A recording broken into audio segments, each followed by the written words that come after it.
प्यारे दोस्तों, आज हम आपको एक गरीब मोची के हज पर जाने का वाकया बताने वाले हैं। जब वह गरीब मोची हज पर जा रहा था तो उसके साथ कुछ ऐसा हुआ कि जिसे सुनकर आपका ईमान ताज़ा हो जाएगा।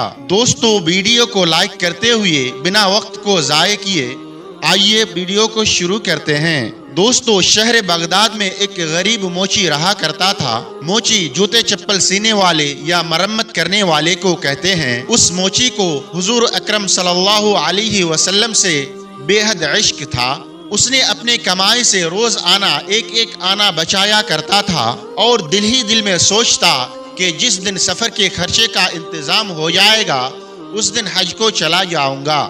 आखिरकार बरसों के मेहनत के बाद उसके पास कुछ पैसे इकट्ठे हो गए, जिससे सवारी खरीदी, ज़ादे राह का इंतजाम किया और फिर जब हज का इरादा किया, जब हज पर वो जाने लगा तो लोगों को दावत के तौर पर अपने घर बुलाया। अक्सर ऐसा ही होता है, जब कोई बंदा हज पर जाता है तो दोस्त वो अहबाब की दावत करता है। उसने भी लोगों की दावत की।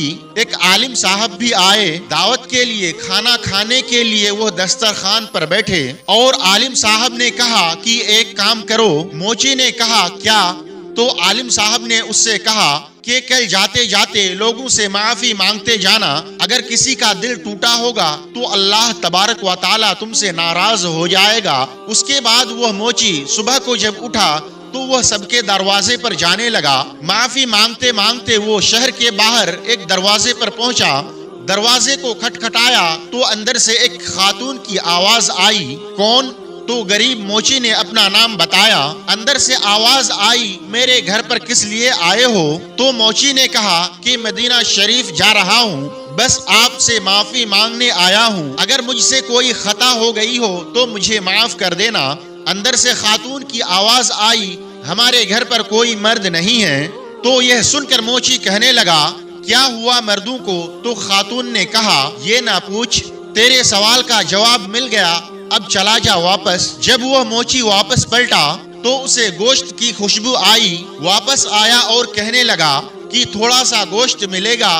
तो अंदर से खातून की आवाज आई, वो जाने वाले, ये गोश्त तुम्हारे लिए हराम है और हमारे लिए हलाल है। बस यह सुनकर वही उसका दिमाग रुक गया। वो कहने लगा कि कलमा हुजूर अकरम सल्लल्लाहु अलैहि वसल्लम का ही तो पढ़ते हो? तो खातून ने कहा, हाँ। तो उसने कहा, मुसलमान हो? तो खातून ने कहा, हाँ। फिर मोची कहने लगा कि शरीयत एक ही है तो हुक्म क्यों एक नहीं है? तो उस खातून ने कहा, ये ना पूछ, बल्कि वापस चला जा। तो उस मोची ने कहा, बताओ तो सही कि इसमें राज क्या है? तो खातून कहने लगी कि यह जो गोश्त बन रहा है यह मुर्दार जानवर का गोश्त है और शरीयत ने किसी को बिला उज्र के मुर्दार को खाना हराम करार दे दिया है। लेकिन अगर जान पर नौबत आई हो तो फिर मुर्दार खाने की शरीयत इजाजत देती है। इतना खाने की इजाजत है जिससे जान बच जाए। वो आने वाले मुसाफिर, मेरे घर के अंदर बेटियां जवान हैं, घर में कोई कमाने वाला मर्द नहीं है, कई दिनों का हमें फाका हो गया है। जब बेटियों की हालत ऐसी हो गई तो मुझे लगा कि ये लोग इंतकाल कर जाएंगी। तो फिर मैं घर से बाहर रिज्क की तलाश में निकली। हाथ फैलाने की हिम्मत नहीं हुई। जब हिम्मत नहीं हुई तो मैंने देखा एक जानवर मरा हुआ पड़ा था। उसका गोश्त मजबूरन लेकर घर आ गई ताकि इसे खिलाकर बच्चियों की जान बचा सकूं। बस इतना सुनना था कि उस आने वाले की आंखों में आंसू आ गए। जब वो वापस जाने लगा अंदर से खातून की आवाज आई, जब मदीने पहुंचे तो हमारे नाना जान को सलाम कह देना। जब उस मोची ने लफ्ज नाना जान सुना तो उसके पैरों तले से जमीन खिसक गई। वो वहां से अपने घर वापस आया, आंख में आंसू भरे। जितना ज़ादे राह जमा किया था वो सारा बेच दिया और सवारी भी उसने बेच दी और सारा पैसा लेकर सैयदों की चौखट पे आ गया और आने के बाद दस्तक दी। दरवाजा खुला, चुपके से हाथ बढ़ाया और कहने लगा, سیدہ یہ غریب کا تحفہ قبول کر لو۔ تو سید زادی نے کہا کہ یہ کیا ہے؟ تو وہ کہنے لگا میں حج کو جا رہا تھا، جو کچھ بھی میرے پاس تھا وہ لا کر آپ کو دے رہا ہوں۔ تو سید زادی نے کہا حج کے لیے نہیں جائے گا۔ اس نے رو کر کہا سیدہ کہ آپ کو روتا ہوا چھوڑ کر مصطفیٰ صلی اللہ علیہ وسلم کے چوکھٹ پر گیا، آپ صلی اللہ علیہ وسلم کے مدینے میں گیا اور جا کر سلام کر دیا، اور پھر آقا نے یہ کہہ دیا کہ میری بیٹی کو روتا ہوا چھوڑ کر یہاں پر آیا ہے، مجھے تیرے سلام کی کوئی ضرورت نہیں ہے، تو پھر میں اپنا منہ لے کر کہاں جاؤں گا؟ اس نے کہا زندگی باقی رہے گی تو پھر حاضری ہو جائے گی، تحفہ قبول کر لیں۔ اگر تحفہ قبول ہو گیا دنیا بھی کامیاب ہو جائے گی اور میری آخرت بھی کامیاب ہو جائے گی۔ یہ کہہ کر موچی واپس آ گیا۔ جب گھر واپس آیا تو بیوی کہنے لگی سرتاج تم نے بڑا ستم کر دیا ہے۔ اس نے کہا کیوں؟ تو بی بی بولی وہاں تو نصیب سے لوگ جایا کرتے ہیں، تم نے جاتے جاتے جان بوجھ کر اپنا سفر کا ارادہ ختم کر دیا ہے۔ تو اس نے پوری کہانی اپنی بیوی کو بتا دی، لیکن گاؤں والوں کو کیا بتاتا، محلے والوں کو آخر کیا جواب دیتا؟ مصطفیٰ صلی اللہ علیہ وسلم کی بیٹی کا راز تھا، کسے بتاتا کہ میں نے نبی صلی اللہ علیہ وسلم کی بیٹی کو سارا پیسہ دے دیا ہے؟ ہمت نے جواب دے دیا، وہ چپ ہو کر بیٹھ گیا۔ بچے گھر سے باہر نکلتے تو لوگ کہتے کہ تیرا باپ بڑا بیکار آدمی ہے، وہاں جانے کے لیے لوگ ترستے ہیں، اس نے جاتے جاتے اپنے سفر کا ارادہ ختم کر دیا ہے۔ محلے میں لوگ تانے دینے لگے تو اس نے غیرت کے مارے اپنا دروازہ بند کر لیا کہ جب تک لوگ حج کر کے واپس نہیں آ جاتے میں اپنا دروازہ نہیں کھولوں گا۔ اسی سال حج کرنے کے لیے ایک اللہ کے ولی بھی گئے ہوئے تھے۔ جب اس اللہ کے ولی کے حج سے واپسی کی رات آئی تو آپ کے ساتھی کہنے لگے حضرت چلیے کچھ سامان خرید لیتے ہیں یادگار کے طور پر۔ تو اللہ کے ولی کہنے لگے جاؤ تمہیں سامان خریدنا ہے تو خرید لو، یہ رات میں کعبے کی صحن پر بیٹھ کر گزاروں گا، خدا جانے دوبارہ یہ حرم دیکھنا نصیب ہو یا نہ ہو۔ یہ کہہ کر حرم شریف میں عبادت کرنے کے لیے بیٹھ گئے۔ رات کے دوپہر 2 حصے گزر چکے تھے۔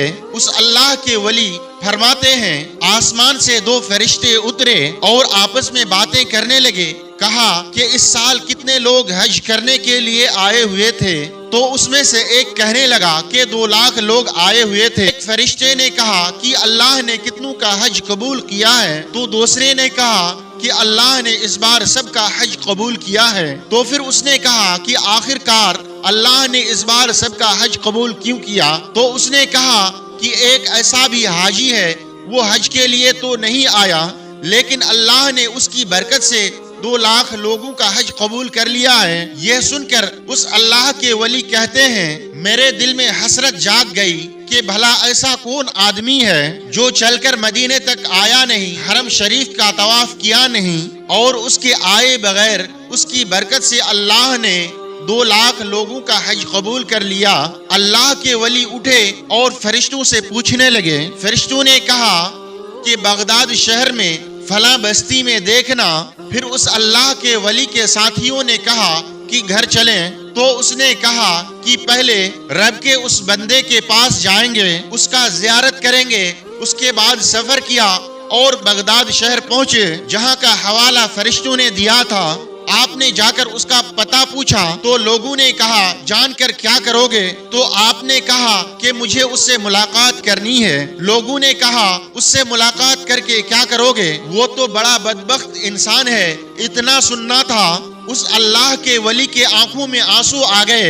آپ فرمانے لگے لوگو تم لوگ نہیں جانتے اس کے بارے جتنا میں جانتا ہوں، اسے تم لوگ گالی نہ دو۔ تو لوگوں نے کہا اسے گالی نہ دے تو اور کیا کریں؟ اتنا بدبخت ہے وہ کہ اسے منظوری ملنے کے بعد بھی وہ حج کرنے نہیں گیا۔ تو اللہ کے ولی نے فرمایا تم لوگ کیا سمجھتے ہو؟ تم مجھے اس کے گھر کا پتہ بتاؤ۔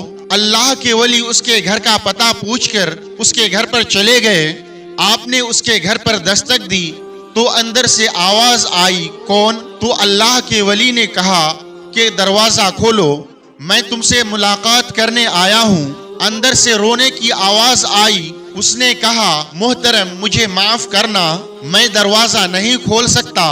अगर मैं दरवाजा खोलूंगा तो बस्ती वाले मुझे ताना देंगे, मेरे बच्चों को गांव वाले गालियां देते हैं। आप मुझे मेरे हाल पर छोड़ दें, बल्कि आप बताएं कि आप यहाँ पर क्यों आए हैं। तो अल्लाह के वली ने फरमाया कि तुम मुझे नहीं जानते हो, मैं एक अल्लाह का वली हूँ जो तुमसे मिलने के लिए हरम शरीफ से यहाँ पर आया हूँ। इतना सुनना था तो उसने कहा कि हजरत बस आपको यहाँ पर आने की इजाजत है, कोई अंदर ना आए। उन्होंने कहा कि मैं आपसे वादा करता हूँ अकेला आऊंगा, मेरे साथ कोई नहीं आएगा। जैसे आपके कहने पर दरवाजा खोला गया, आप अंदर गए। आप उस गरीब मोची के कदम को चूमना चाहते थे, उसकी चीखें निकल गई और वो कहने लगा कि हजरत मैं बहुत बड़ा गुनाहगार आदमी हूँ, लोग मुझे गुनाहगार कहते हैं, आप मेरे कदम को क्यों चूम रहे हैं। बस इतना सुनना था कि अल्लाह के वली कहते हैं बता तो सही कौन सा नेकी करके तू घर में बैठा हुआ है, कौन सी इबादत तूने की है जिसके बदले अल्लाह तबारक व तआला ने 2 लाख हाजियों का हज को कबूल फरमाया है। इतना सुनना था कि उसकी चीखें निकल जाती है। वो रो रो कर कहने लगा कि हजरत ये बात आप दोबारा ना कहें, अभी तो मुझे गांव वाले गाली दे रहे हैं, फिर वो लोग घर में आकर मुझे मारना शुरू कर देंगे। तो अल्लाह के वली फरमाते हैं कि मैंने अपनी कानों से ये बातें सुनी है, खुदा ने तेरी बरकत से 2 लाख हाजियों का हज को कबूल फरमाया है। इतना सुनना था कि वो रोने लगे और कहने लगे कि हजरत आप यहाँ से वापस चले जाएं, मेरी बस्ती में आप किसी को ये बात ना बताएं कि अल्लाह ने मेरे इस अमल के बदले, इस नेकी के बदले, मेरे हज के रुपयों के बदले में 2 लाख हाजियों के हज को कबूल फरमाया है। उसने कसम देकर आपको वापस कर दिया, मगर ख्याल था कि या अल्लाह ये क्या हो गया है, मैं तो हज को गया भी नहीं, मेरे उस अमल के बदले 2 लाख हाजियों का हज कैसे कबूल हो गया। यह सोचते सोचते उस मोची की आंखें लग गई। बस आंख का लगना था कि उसके ख्वाब में अल्लाह के प्यारे नबी हजरत मोहम्मद मुस्तफ़ा सल्लल्लाहु अलैहि वसल्लम की तशरीफ आवारी होती है। तो वो गुलाम आपसे कहने लगे कि मदीने वाले आपने आने की जहमत कैसे की। हुजूर अकरम सल्लल्लाहु अलैहि वसल्लम फरमाते हैं तूने हज को जाते वक्त अपने हज का सारा पैसा मेरे बेटी के कदमों पर लुटा दिया, और जब अल्लाह के वली ने तुझे बताया तो तुझे यकीन भी नहीं आ रहा था। इसके बाद उसे उस वली के बातों को बताया गया कि उस वली ने तुझे जो बातें भी कही है वो बिल्कुल सही है। तूने एक सैयद ज़ादी की खिदमत की, तूने एक गरीब ज़ादी की खिदमत की, जिसके बदले अल्लाह तबारक व तआला ने हज किए बगैर तुझे हज का सवाब अता फरमाया। और अल्लाह को तेरी ये नेकी इतनी पसंद आ गई कि अल्लाह तबारक व तआला ने उस गरीब ज़ादी के खिदमत के बदले तमाम हाजियों के हज को मकबूल फरमाया है। अल्लाहु अकबर। दोस्तों, आज के वीडियो में बस इतना ही। उम्मीद करते हैं कि आज की हमारी ये वीडियो आपको ज़रूर पसंद आई होगी। आज के इस वीडियो से आपने क्या सीखा, कमेंट बॉक्स में जाकर कमेंट ज़रूर करें। अगर आपने अभी तक हमारे इस वीडियो को लाइक नहीं किया तो अभी लाइक कर लें। अगर आप हमारे इस चैनल पर नए आए हैं, आपने इसे सब्सक्राइब नहीं किया तो फौरन सब्सक्राइब कर लें, और आइंदा आने वाली ऐसी ही दिलचस्प वीडियोस की नोटिफिकेशन के लिए बेल आइकन पर क्लिक करना ना भूलें। इंशाअल्लाह बहुत जल्द एक नई वीडियो के साथ आपकी खिदमत में हाजिर होंगे। आज की इस वीडियो को अपने दोस्त व अहबाब के साथ शेयर ज़रूर करें, और अब हमें इजाज़त दें। अल्लाह हम सबको ढेरों खुशियाँ अता फरमाए। अल्लाह हाफिज़। अस्सलामु अलैकुम व रहमतुल्लाह।